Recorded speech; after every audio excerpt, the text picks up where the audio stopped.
सेठ जी भले आदमी थे साहब, प्रकाश ने दुकान किराए पे दिलाया था। प्रकाश तो तुम्हारा दोस्त है ना, तुम्हें तो पता ही होगा कि वो अभिजीत सिन्हा की प्रॉपर्टी पे क्लेम कर रहा है कि वो उनका अकेला वारिस है।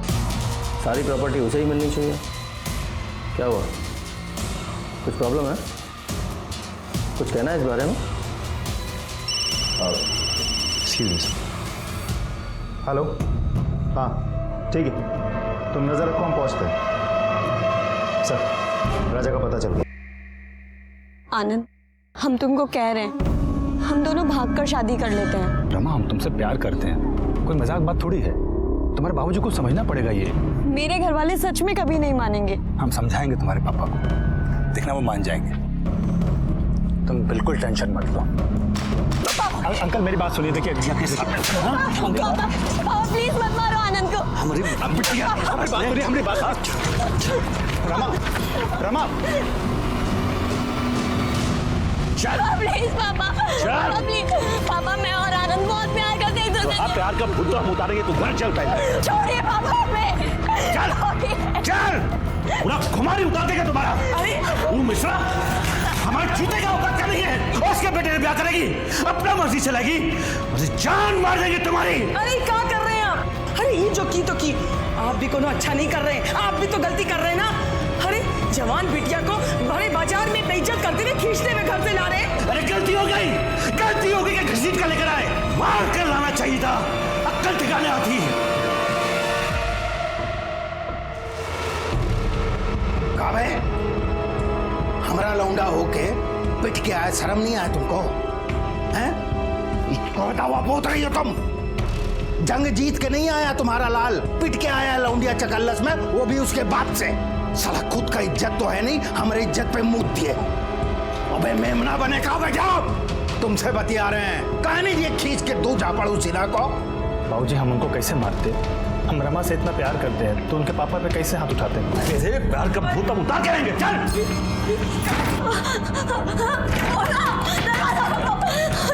क्या कर रहे हैं आप? खबरदार, जो दरवाजा खोला तो अब ये दरवाजा तब खोलेगा जब इसका ब्याह होगा।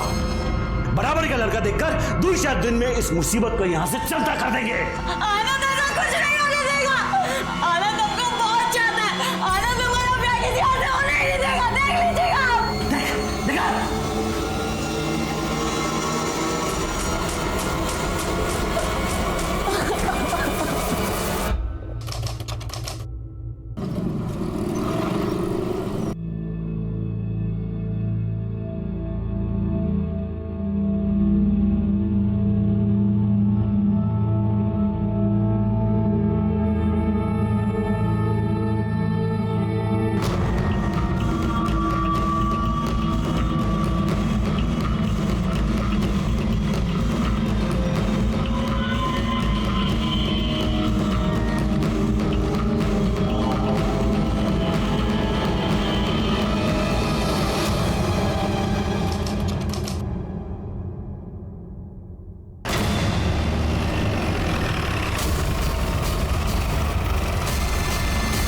आप लोग हटिए, पीछे ही आप लोग। जाओ आसपास चेक करो, कुछ मिलता है क्या? सर, ये बॉडी सबसे पहले किसने देखा था? हमने सर। सुबह को यहाँ से हम जा रहे थे तो देखे लड़की का लाश पड़ा हुआ है। कहाँ रहते हो? यही बगल के गांव में। सर, देख के तो लगता है लड़की 20 या 25 साल की होगी। पीठ पे और सर पे चोट के निशान भी है। सर, आसपास ऐसा कुछ भी नहीं मिला जिससे इसकी पहचान हो सके, ना पर्स और ना ही कोई मोबाइल। मतलब कातिल यही चाहता था। अरे जी, तो पलटो।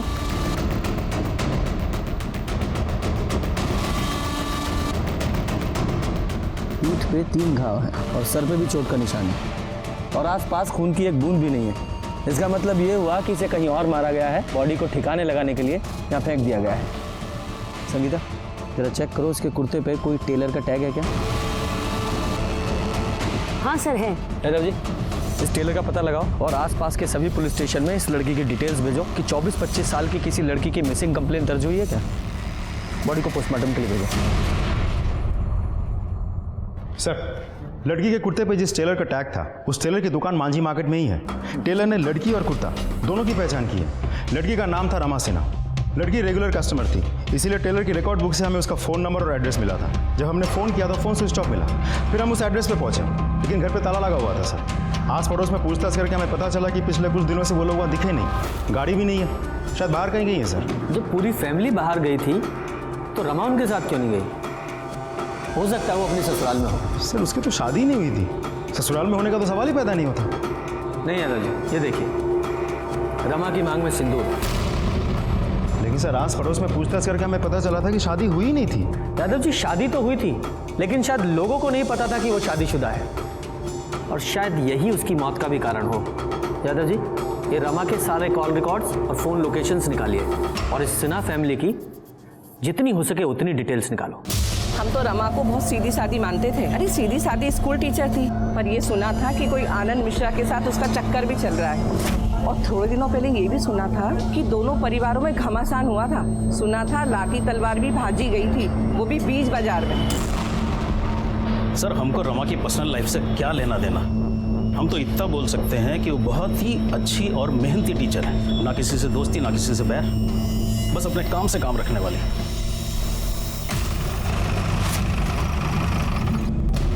अब आदमी के जाने के बाद साहब का बुरा बोले, लेकिन रमा के कारण अभिजीत बाबू थोड़ा परेशान रहते थे। 2 दिन हो गए साहब, उनका कुछ पता ही नहीं कहाँ चले गए। उनका फ़ोन लगाओ तो ना उनका फ़ोन लगता है ना उनके बेटे का फ़ोन लगता है। माल आया पड़ा है साहब, पेमेंट करनी है साहब। 2 दिन से बहुत परेशान है, कहाँ गए कुछ मालूम ही नहीं है। सर मैंने कई लोगों से पूछताछ की, लेकिन किसी को भी नहीं पता सिन्हा फैमिली कहाँ है, और उनके फ़ोन्स भी स्विच ऑफ आ रहे हैं सर। यादव जी, ये अभिजीत, रत्ना और शिवम तीनों के कॉल रिकॉर्ड्स और मोबाइल लोकेशन निकलवाओ। तब तक इस आनंद से मिलते हैं, देखते हैं वो क्या कहता है। साहब आनंद का शादी रमा से हुआ, उसके बाद रमा अपनी अम्मा के घर गई आशीर्वाद लेने। एक बार को हम अपनी अम्मा से मिलना चाहते हैं। फिर लौटी नहीं साहब। आप ही सोचिए साहब, हमरे बिटुआ पे का गुजरी होगी। अरे बौरा गया है साहब एकदम। अपने बेटे को बुलाइए, उससे बात करनी है हमें। अरे क्या बात करिएगा साहब, उससे होश ही नहीं है उसको। दिन रात रमा के घर के चक्कर लगाता रहता है। कह रहा था कि उसके परिवार वाले रमा को जबरदस्ती ले गए हैं और दूसरा ब्याह कर देंगे उसका। यह पॉसिबल नहीं है, रमा का मर्डर हो गया है। मर्डर? अरे कहा होगा हमरे बिटुआ का, लेकिन कौन मर्डर किया साहब उसका? फिलहाल तो हमें नहीं पता, हो सकता है आपके बेटे आनंद ने किया हो। बुलाओ उसे। अरे साहब बुलाएंगे तो तब ना जब वो घर पे होगा, आता ही नहीं है घर पे। यादव जी, हमें अब सबके फ़ोन नंबर्स चाहिए, और एक बार आपका बेटा घर लौटा है तो पुलिस स्टेशन भेज दीजिएगा। ठीक है साहब।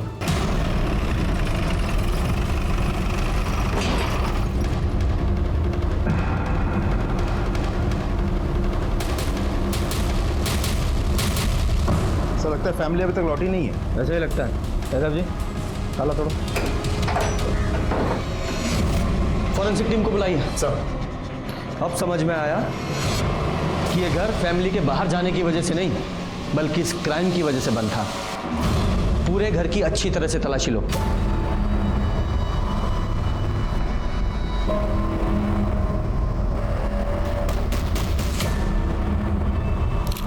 सर सामान गायब है सर।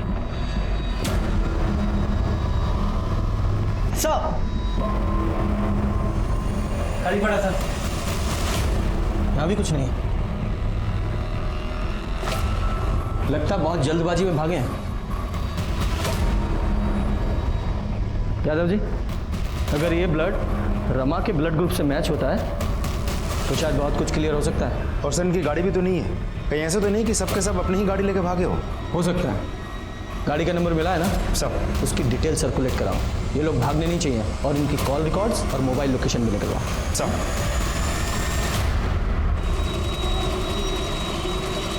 यादव जी। जी सर।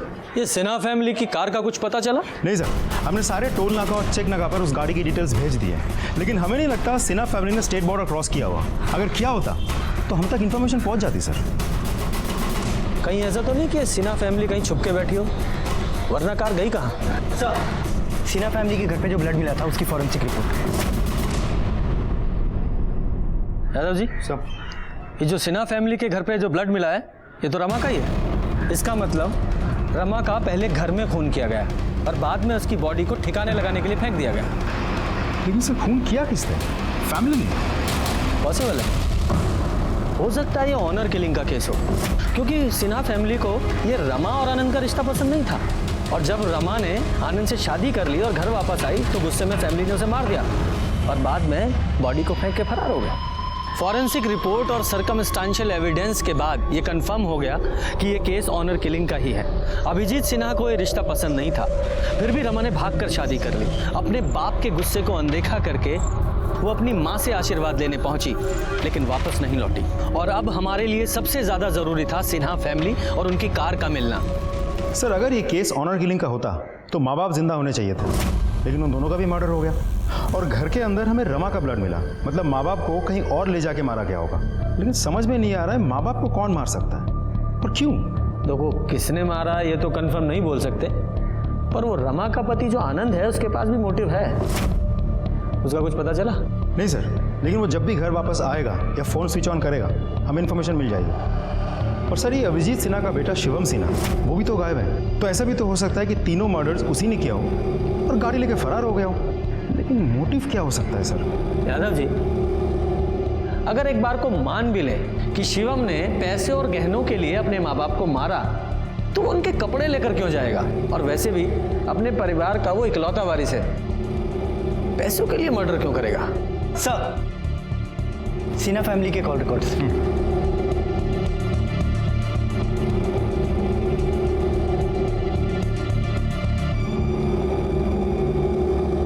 क्या है कॉल रिकॉर्ड्स में Yadav ji? Sir mobile location के मुताबिक अभिजीत और रत्ना का मोबाइल 11 जून की शाम 7 बजे स्विच ऑफ हुआ था घर के बगल में, जबकि शिवम का फोन 12 तारीख को सुबह 7 बजे स्विच ऑफ हुआ और रमा का फोन सुबह 8 बजे, मतलब 1 घंटे बाद। सुबह 8 बजे यानी रमा जब अपनी माँ से मिलने आई थी तब। मतलब अभिजीत और रत्ना का मर्डर 11 तारीख की रात को हुआ और रमा का मर्डर हुआ 12 तारीख को अगले दिन सुबह 8 बजे शायद। बाकी पोस्टमार्टम रिपोर्ट से पता चल जाएगा क्या आता है, देखते हैं। ये सिन्हा फैमिली की डिटेल्स पता की थी ना, शिवम की क्या डिटेल्स है? कुछ खास नहीं सर, क्योंकि शिवम बहुत ही रिजर्व टाइप का आदमी है। उसके फ्रेंड्स दोस्त यार वगैरह है नहीं कोई। दोस्त के नाम पे एक ही है, अजय कुशवाहा। अजय कुशवाहा, बुलाइए उसे। दोस्त है, कुछ तो राज पता होगा ही। सर शिवम का कभी उसके पापा से बना ही नहीं। अंकल सोचते थे वो उनका बिजनेस देखेगा, पर शिवम का मन मुंबई जाकर सेटल होने का था। और जैसे हमने उसको बताया कि हम मुंबई जा रहे हैं तो वो तुरंत अपना प्लानिंग बना लिया मुंबई जाने का। तो अब वो कहाँ है? मुंबई में? नहीं, मुंबई तो वो कल हमारे साथ जाने वाला था। 2 दिन से उसका फ़ोन मिला रहा है लेकिन नंबर स्विच ऑफ बता रहा। अब पता नहीं वो जाएगा कि नहीं, कहाँ है वो, हमको तो कुछ समझ में नहीं आ रहा। अब हम तो कल मुंबई निकल जाएंगे, अब वो अपना देखे। अपना ये मुंबई का टिकट कैंसिल करा लो।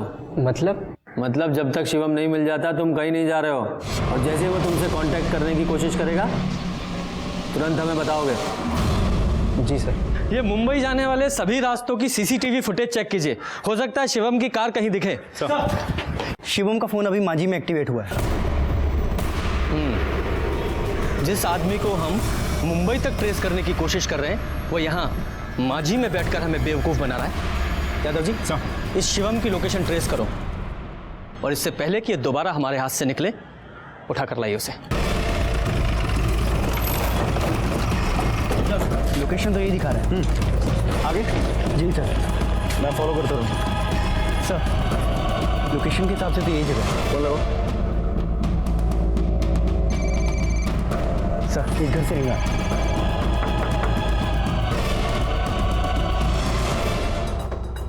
शिवम कहाँ है? शिवम? कौन शिवम साहब? हमको नहीं पता। तुम्हारा नाम क्या है? गोपाल। फोन लगाओ। घंटी की आवाज आ रही है अंदर से। फोन तुम्हारा है? लेके आओ फोन। बात सुनिए सब। वो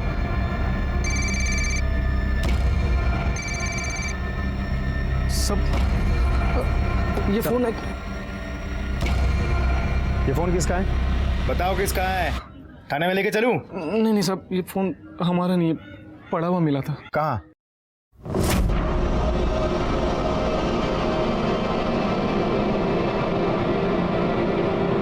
जय माता दी।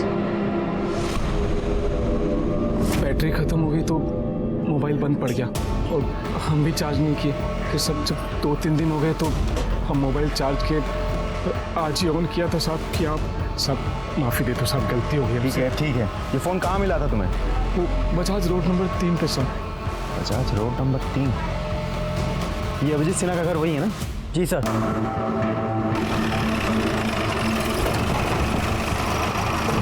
चलो दिखाओ कहाँ मिला था मोबाइल। यहाँ पे था साहब, वो एक गाड़ी खड़ा हुआ था उसके नीचे टायर के पास। स्टिकर उसी गाड़ी पे लगा हुआ था? नहीं साहब, यहाँ पे 2 गाड़ी खड़ा हुआ था, एक यहाँ और एक वहाँ पे, वो सलेटी कलर का। सब माता रानी का फोटो देख के हम सोचे थे कि मोबाइल नहीं लेते, फिर लालच आ गया साहब। साहब हम सच कह रहे हैं, इसके सिवा हमें कुछ नहीं पता है साहब, माफ़ी दे दो हमको। सर ये दूसरी गाड़ी किसकी हो सकती है? कहीं ऐसा तो नहीं कि शिवम के साथ इन मर्डर्स में कोई और भी इन्वॉल्व है और दूसरी गाड़ी उसी की थी? हाँ हो सकता है, क्योंकि गोपाल को जब शिवम का फ़ोन मिला था तो वो ऑन था। इसका मतलब शिवम ने खुद वो फ़ोन ऑफ नहीं किया था, गलती से उससे कहीं गिर गया था। यादव जी इस शिवम का जल्दी से जल्दी पता लगाना होगा।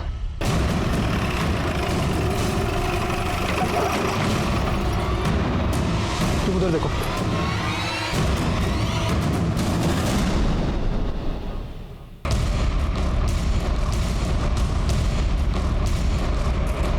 लाश को बाहर निकालो। हेलो,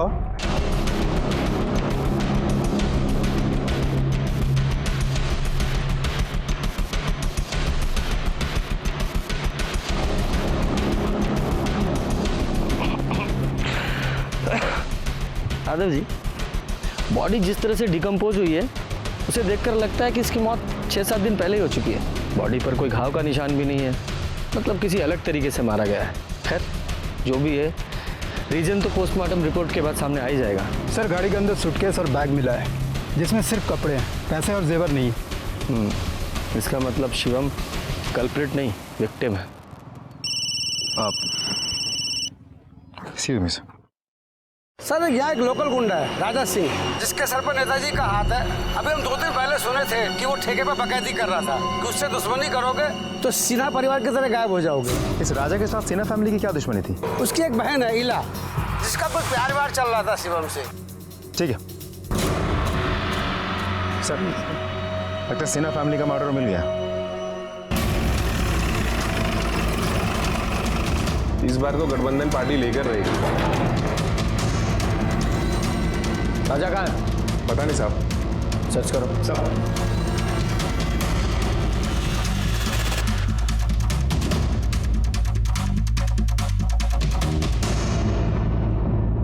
सर ऊपर आइए।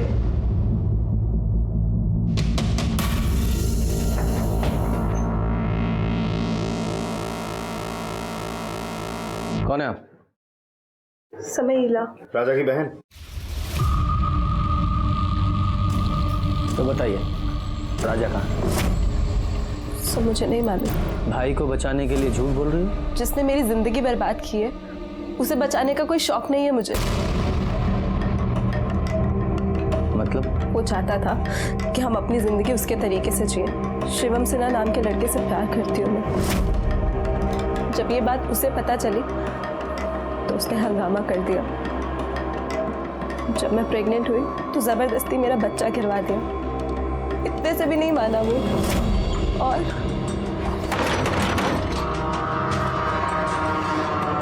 अच्छा तुम हो? अरे कौन है? ये क्या कर रहे हो? नमस्ते आंटी जी, राजा यादव। अरे कोई है? अरे छोड़ो! अरे मेरा बेटा को छोड़ दो। जो हाथ का लौंडा होकर राजा यादव की बहन से इसक लड़ाने का कोशिश करता है? बेटा अभी तो सिर्फ कूटे जा रहे हो, अगर उससे दूर ना हुए ना तो जान से मार देंगे, समझ गए? क्या हो रहा है? कौन हो तुम और हमरे बेटे को काहे मार रहे हो? बेटा ये तुम्हारा बेटा है? हाँ। फिर तो तुमको सजा देना बनता है। हम पुलिस को बुलाएंगे। शर्म नहीं आता तुमको ऐसा नालायक बेटा पैदा करते हुए? फिर मैं शिवम से मिली। हमने मुंबई जाने का प्लान बनाया। मैं 20 तारीख को शिवम को मुंबई में मिलने वाली थी। आप प्लीज़ मेरी मदद कीजिए ना। अगर आप मुझे यहाँ से नहीं निकालेंगे तो मेरा भाई मुझे कभी यहाँ से निकलने नहीं देगा। प्लीज़ सर मुझे शिवम से मिलना है। सॉरी, आप शिवम से अब कभी नहीं मिल पाएंगे। क्यों? क्या हुआ? उसका मर्डर हो चुका है। क्या?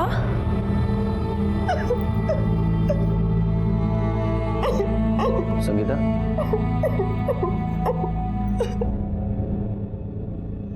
मैं आपकी हालत समझ सकता हूँ। बस एक आखिरी बात बताओ, तुम्हें लगता है तुम्हारा भाई राजा शिवम को मार सकता है? Yadav ji, sir state border seal करो। राजा भागना नहीं चाहिए। सारे खबरियों को एक्टिवेट करो। 24 घंटे के अंदर अंदर राजा मुझे लॉकअप में चाहिए। जी सर। सर, मुझे लगता है आपका शक सही था। शिवम की मौत भी 11 जून को रात 8 से 10 बजे के बीच हुई थी, गला घोटने की वजह से। लेकिन फॉरेंसिक रिपोर्ट के हिसाब से गाड़ी में कोई फिंगरप्रिंट्स नहीं मिले और ना ही स्टीयरिंग व्हील में मिले। लेकिन हाँ, गाड़ी के सीट और डिक्की में जो ब्लड स्टैंड मिले हैं उसके साथ अभिजीत, रत्ना और रमा के ब्लड ग्रुप मैच हुए हैं। यादव जी, इसका मतलब ये हुआ कि कातिल ने सिन्हा फैमिली की बॉडीज को ठिकाने लगाने के लिए उन्हीं की कार का इस्तेमाल किया और उसपे से सारे फिंगरप्रिंट्स मिटा दिए। लेकिन उसने एक गलती कर दी, उनकी कार से उसने ब्लड स्टेन नहीं हटाए। उसने अभिजीत, रत्ना और रमा तीनों का फोन स्विच ऑफ कर दिया। लेकिन शिवम का फोन स्विच ऑफ नहीं कर पाया क्योंकि उसे पता ही नहीं चला कि उसका फोन कब और कहां गिरा, जो कि बाद में गोपाल को मिला। हो सकता है सर। पर यादव जी, मुझे एक बात समझ में नहीं आ रही है कि कातिल ने 11 तारीख की रात को अभिजीत, रत्ना और शिवम तीनों का खून कर दिया, लेकिन रमा को उसने 12 तारीख की सुबह यानी कि 12 घंटे के बाद मारा। इसका मतलब है कि कातिल लगातार सिन्हा फैमिली के घर में बना हुआ था। कौन हो सकता है वो? राजा? क्योंकि पॉलिटिशियन का हाथ सर पे होने की वजह से उसका कॉन्फिडेंस बढ़ गया हो। या फिर आनंद, वो भी तो गायब है। यादव जी, इन दोनों का जल्दी से जल्दी पता लगाना होगा। यह केस ऑनर किलिंग से लेकर शिवम के स्वार्थी होने से होता हुआ अब एक बदले की भावना का लगने लगा था, जिसमें राजा का मोटिव तो क्लियर था, पर आनंद जो इतने समय से गायब था उसका मोटिव हमें समझ में नहीं आ रहा था। अगर वो रमा से शादी करने के लिए इतना बेचैन था तो उसका मर्डर क्यों करेगा? हम लोग इसी उधेड़-बुन में थे, तभी इस केस में एक नया किरदार और नया एंगल सामने आया। अब ये कौन है? सर ये साहब, हम प्रकाश कुमार, सिन्हा परिवार के एकमात्र रिश्तेदार बचे हैं साहब। वो कैसे? साहब, रत्ना सिन्हा हमारी बुआ थी। अच्छा। हमारे पिताजी की इकलौती बहन। सब बहुत साल पहले पिताजी का देहांत हो गया, फिर 3 साल पहले अम्मा भी गुजर गई। फिर बुआ हमको फ़ोन करके बोली कि यहीं आ जाओ, फूफा जी के काम धंधे में हाथ बटाना। तो पिछले 3 साल से हम यहीं हैं साहब, और फूफा जी के खानदान में भी कोई है नहीं, तो हम ही हुए एकमात्र रिश्तेदार। ठीक है, मान लिया तुम उनके रिश्तेदार हो, पर ये कहानी हमें क्यों सुना रहे हो? साहब, थोड़ा धैर्य से सुने, तो उसी पे आ रहे हैं। अब बैठ जाएं। बैठो। धन्यवाद साहब। साहब, कहा है कि 2 साल पहले ना फूफा जी 2 दुकान लिए थे, तो एक दुकान उनसे हम ले लिए किराए पे अपना धंधा शुरू करने के लिए, और एक दुकान अपने दोस्त संजीव को किराए पे चढ़वा दिए। आपको शक सुबह है तो आप जांच कर सकते हैं साहब। अरे ठीक है, लेकिन साफ साफ बोलो, कहना क्या चाहते हो? सर, हम बुआ के परिवार के मृत्यु प्रमाण पत्र के लिए आपका एनओसी चाहते हैं साहब, ताकि पूरा प्रॉपर्टी हमारे नाम पे हो सके। अब हम ही तो हैं अकलौते वारिस। तुम्हारे जुबानी खर्च के अलावा तुम्हारे पास कोई पुख्ता सबूत है कि तुम ही हो अकेले वारिस? क्या बात कर रहे हैं साहब, पूरा माजी गवाह है। सब जानते हैं कि हम उनके भतीजे हैं, सब देखे हमको फूफा जी के साथ। और साहब, ये बात तो उनके यहाँ जो काम करता है ना पप्पू, वो भी जानता है कि हम उनके एकमात्र रिश्तेदार हैं। काहे के रिश्तेदार साहब? आदमी गया नहीं कि उसके पीछे हजारों रिश्तेदार खड़े हो जाते हैं। साहब, गलती उनका नहीं है, गलती हमारा ही है जो हम यहाँ देर से पहुंचे हैं। मतलब? ये देखिए साहब, प्रकाश का है का नहीं हमें नहीं पता है, हमें तो ये पता है कि हम हैं असली वारिस। भगवान हमको एकदम नालायक औलाद दिया है, जिसको हमारा ये बिजनेस पसंद ना है। अब बिटिया वो साला मिश्रा के लौंडे के चक्कर पे फंस गई। भैया, सब ठीक हो जाएगा। एक बात बोले? जी भैया। तू है ना हमारा बहुत वफादार है रे। तू कागज और पेन लेकर जा। अरे जा, लिख। मैं अभिजीत सिन्हा अपने पूरे होशो हवास में ये लिख रहा हूं कि मेरी सारी दुकान मकान सबका मालिक पप्पू है। भैया ये हम झूठ नहीं बोल रहे हैं साहब, सेठ जी खुद ही लिखा पढ़ी करके गए हैं। इसके हिसाब से जायदाद के हम ही मालिक हुए और सेठ जी के जाने के बाद हमारे पास एक ही सहारा बचा है, उस पर भी प्रकाश नजर गड़ा के बैठा है साहब।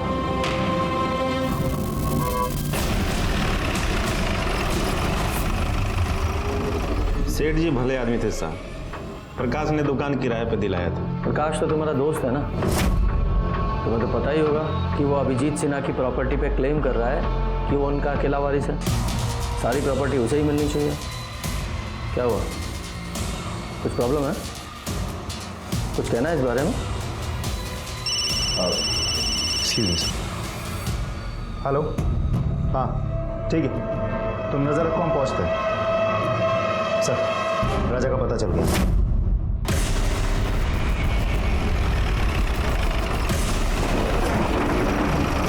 क्या हुआ साहब? राजा है? कोई नहीं साहब, है आप पे कोई गलत खबर दी है आपको। चलो चेक करो साहब, आप नहीं जा सकते।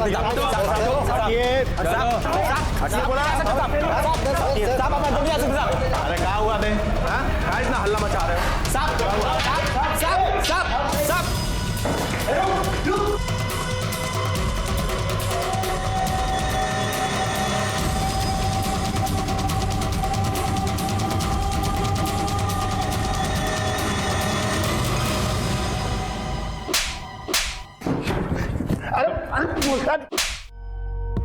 हम सच कह रहे हैं, हमने कुछ नहीं किया, हमने किसी को नहीं मारा है। जब तूने कुछ किया ही नहीं है तो भाग क्यों रहा था? अरे वो इला के चक्कर में हम शिवम और उसके परिवार वालों को धमकाए थे कि वो इला से दूर रहे, और फिर जब सिन्हा परिवार गायब हो गया तो हम भी ऐसे झूठ में हेकड़ी झाड़ दिया कि सब हमने किया है।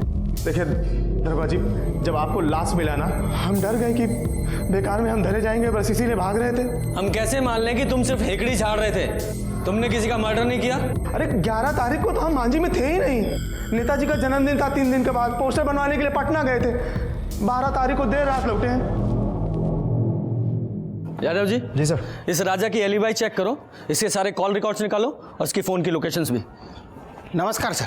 नमस्कार सर, आपसे कुछ बात करना था। बोलिए। वो हमारा बेटा है ना आनंद, वो वापस आ गया है, तो आपसे भेंट करवाना था उसका। जाना आना यहाँ बताओ सर का। नमस्ते साहब। सर, हमारा नाम आनंद मिश्रा है, हम रमा के पति हैं, और चूंकि सर हमारे बाद इस परिवार में और कोई बचा नहीं है तो कानूनन हमारे ससुर की सारी संपत्ति पर हमारा हक बनता है। आप तो जानते हैं सर, कानून के हिसाब से जब पत्नी का देहांत हो जाता है तो सब कुछ पति का ना हो जाता है, और पत्नी के मायके में कोई है नहीं सर, तो अगर इसको इसका हक मिल जाता सर तो बस। हाँ, बीवी मरी तो गायब हो गए और आज अचानक प्रॉपर्टी का क्लेम करने आ गए। कहाँ गायब थे अब तक? और अपना फोन स्विच ऑफ क्यों किया था? सर, रमा के गुजर जाने के बाद हम किसी से मिलना नहीं चाहते थे और ना ही किसी से बात करना चाहते थे, इसीलिए हमने अपना फ़ोन स्विच ऑफ कर दिया था और बिना किसी को कुछ बताए हम पटना चले गए थे अपने दोस्त के पास। एकदम ऐसा ही बोल रहा है सर, एकदम ऐसा ही बोल रहा है। अब सर इसको इसका हक मिल जाता तो हम। आप लोगों के अलावा 2 और हैं जो अभिजीत सिन्हा की प्रॉपर्टी पे अपना हक जता रहे हैं, प्रकाश और पप्पू, और आप हैं तीसरे। कान खोल के सुन लीजिए, जब तक ये केस सॉल्व नहीं हो जाता किसी को कुछ नहीं मिलने वाला है। और रही बात हक की, तो पहले साबित कीजिए कि शादी हुई भी है या नहीं, वो भी मैरिज सर्टिफिकेट के साथ। जाइए सबूत लेकर आइए, जाइए। नमस्कार। चलो बेटा, हक की बात करने आ गए हैं। यादव जी, इससे पहले कि मर्डर केस से ज्यादा प्रॉपर्टी क्लेम का केस बने, हमें इसे जल्दी से जल्दी सॉल्व करना होगा। पता लगा रोज एक वारिस हमारा दिमाग खराब करने आ रहा है। देखो ना क्या जमाना आ गया है, जब पूरा परिवार मरा तो कोई कंधा देने वाला नहीं था, और अब देखो रोज एक नया आदमी हिस्सा मांगने आ रहा है। घोर कलयुग है। सर, हैंडराइटिंग एक्सपर्ट के हिसाब से पप्पू के लेटर पे अभिजीत की ही साइन है। सर, कॉल लोकेशन के मुताबिक राजा 11 जून की सुबह से लेकर 12 जून रात के 11 बजे तक पटना में ही था। सर, जिस तरह के काम राजा करता है उसके लिए कोई बड़ी बात नहीं है कि हमें गुमराह करने के लिए अपने फ़ोन को किसी दूसरे लोकेशन पे छोड़ दे। यादव जी, मुझे नहीं लगता कि राजा को यह सब करने की ज़रूरत है। समझा नहीं सर? समझाता हूँ।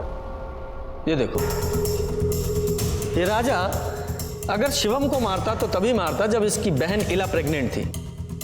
अगर मान भी ले कि राजा ने शिवम को मारा है तो इसके माँ बाप को क्यों मारेगा?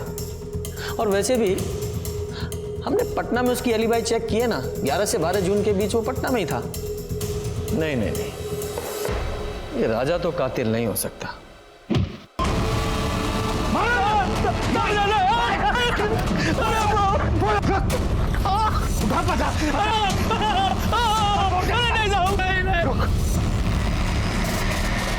पहुंच गए ना, चुपचाप निकल ले हो। सिन्हा साहब की प्रॉपर्टी पे सिर्फ हमारे बिटुआ का हक है, क्या समझे? खुशी खुशी मान जाओ, नहीं तो और भी तरीके आते हैं हमको, समझ गए ना? चलो रे।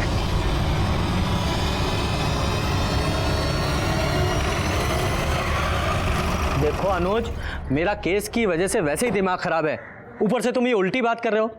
अगर मैंने कहा है इंटरव्यू के लिए जाना है तो मतलब जाना है। जाओ, तुम्हारे इंटरव्यू की पूरी रिपोर्ट लूंगा मैं, समझे तुम? हाँ, रखो अब। सर, संजीव झा ने कल रात को सुसाइड कर लिया है। क्या? सर, बॉडी को सबसे पहले किसने देखा?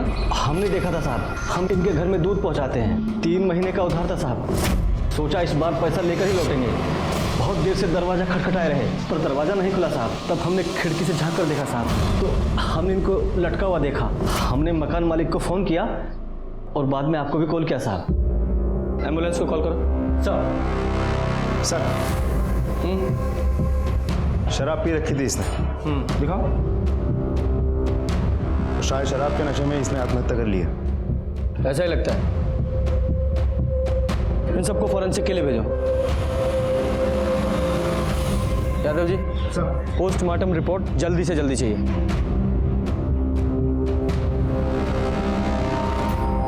संजीव, अरे तुम क्या कर लिया संजीव?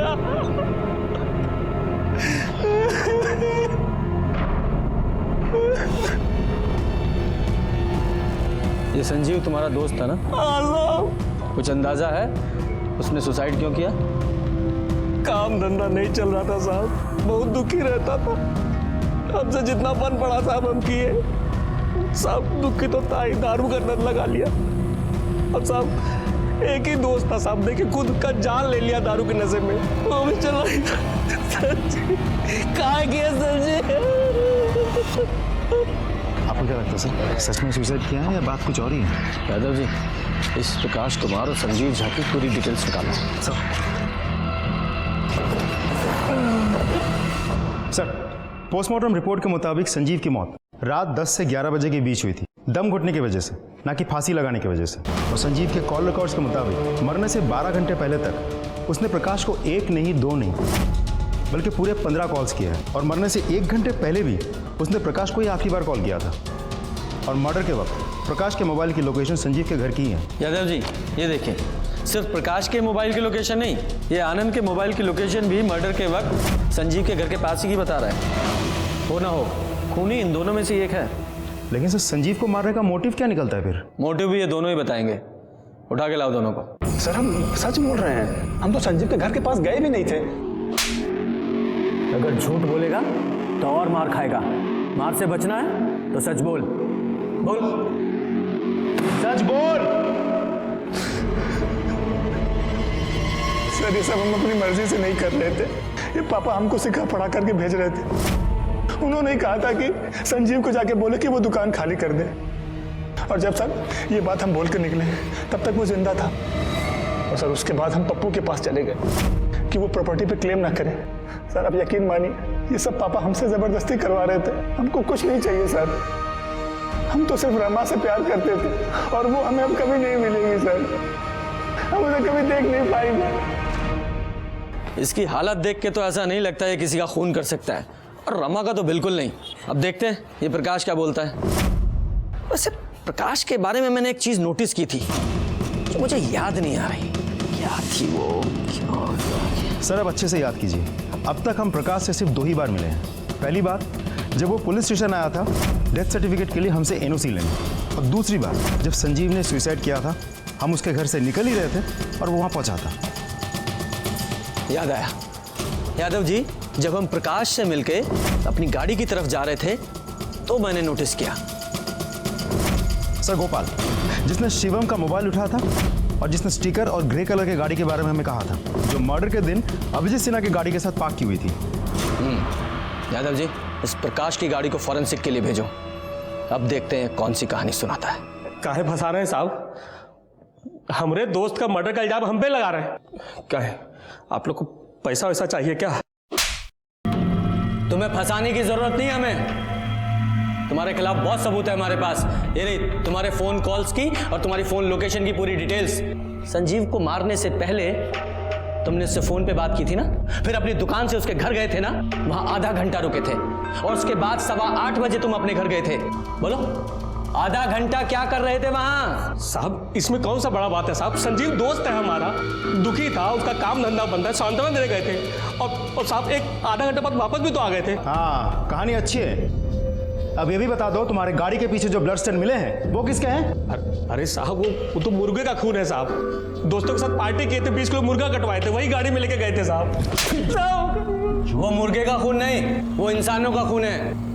अभिजीत सिन्हा और रत्ना सिन्हा के ब्लड से मैच करता है वो। सच सच बोलो, वरना यादव जी को बोलेंगे तुम्हारी ऐसी रेल बनाएंगे कि झूठ बोलने लायक नहीं रहोगे। यादव जी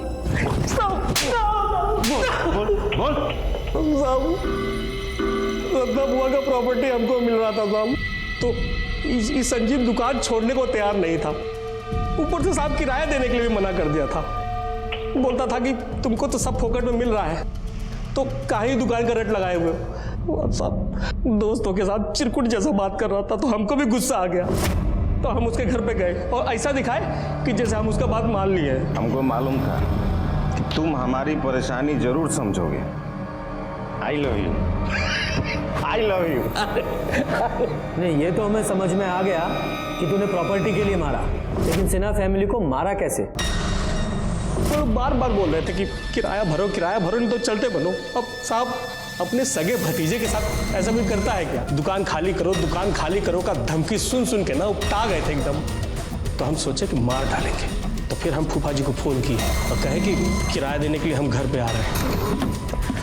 देखो, हमको 6 महीने का पूरा किराया चाहिए, कौन बहाना नहीं। चिंता मत कीजिए फूफा जी, आज के बाद आपको कोनो तकलीफ नहीं होगा। पापा क्या हुआ बाबू? सबका लाश गाड़ी में डाल के ठिकाने लगाने का प्लान बनाए थे। सबका फोन लिया, स्विच ऑफ किया, लेकिन साहब हमको शिवम का फोन नहीं मिला। तो हमें कुछ समझ में नहीं आ रहा था, तो हम घर चले गए। फिर सोचे कि अगले दिन उन्हीं की गाड़ी से उन्हीं लोगों का लाश ठिकाने लगाएंगे। अगले दिन उनके घर पहुंचे, उनके गाड़ी की चाबी ढूंढ ही रहे थे, तभी साहब। अम्मा, आप दोनों यहाँ क्या कर रहे हैं? और अम्मा पापा कहाँ हैं? वो लोग बाहर की साइड है क्या? सर अब परिवार में कोई बचा नहीं था, तो हमको लगा कि सब हमको ही मिलेगा। अब प्रॉपर्टी पे हक तो तुम्हें मिलने से रहा। हाँ, जिस सजा के तुम हकदार हो वो जरूर तुम्हें मिलेगी। जैसे अच्छे कर्मों का फल देर से ही सही पर मिलता है, उसी तरह जुर्म की और पाप की सजा भी तय है। ये केस शुरू हुआ था एक लड़की के कत्ल से, जो शुरू में ऑनर किलिंग जैसा लग रहा था। शिवम का एंगल सामने आया तो प्रॉपर्टी के स्वार्थ जैसा लगा। राजा का एंगल जब सामने आया तो बदले की भावना से किया गया लगा। और जब सच्चाई सामने आई तो पता चला एक स्वार्थी रिश्तेदार ने प्रॉपर्टी के लालच में अपने ही लोगों के पूरे परिवार को खत्म कर दिया था। इस केस में 1 2 नहीं, पूरे 4 बेगुनाह लोग मारे गए थे। कुल मिलाकर ये जरूर समझ में आया कि जुर्म ने दस्तक दी थी। पहली दस्तक तब मिली जब प्रकाश ने अपने रंग बदलने शुरू किए, और दूसरी दस्तक थी संजीव की एंट्री, जब प्रकाश अपने ही जैसे एक मक्कार को ले आया। सच्चाई ये है कि बुरी संगत में कोई भी अच्छा काम नहीं हो सकता। इसलिए मेरा मानना है, जब भी बुरी संगत में पड़ो सतर्क हो जाओ, वरना ये जुर्म की दस्तक हो सकती है। इसी के साथ मैं सीनियर इंस्पेक्टर रंजीत ठाकुर आपसे विदा लेता हूँ। फिर मिलेंगे एक नए केस के साथ। तब तक सतर्क रहिए और देखते रहिए क्राइम पेट्रोल दस्तक। मकसद बताना नहीं, बचाना है। जय हिंद।